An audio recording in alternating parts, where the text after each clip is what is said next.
సూర్యాపేట మండలం కాసరాబాద గ్రామానికి చెందిన పోలగోని శ్రీనివాస్ వయసు 47 సంవత్సరాలు. వృత్తి కల్లుగీత కార్మికుడు.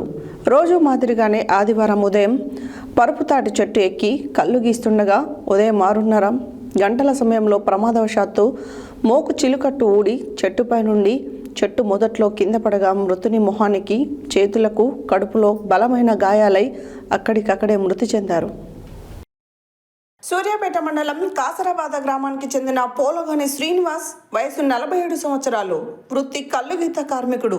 రోజు మాదిరిగానే ఆదివారం ఉదయం తన ఇంటి నుండి ముస్తాదు కట్టుకొని కల్లు గీటకు కాసరాబాద నుండి వెదురువారిగూడెం వెళ్లే రోడ్డు పక్కన ఉన్న కొల్లు శివయ్య కోసిన పొలంలో పసుపు తాటి చెట్టు ఎక్కి కల్లు గీస్తుండగా ఉదయం 6:30 ప్రమాదవశాత్తు మోకు చిలుకట్టు ఊడి చెట్టుపై నుండి చెట్టు మొదట్లో కింద పడి అక్కడికక్కడే మృతి చెందాడు.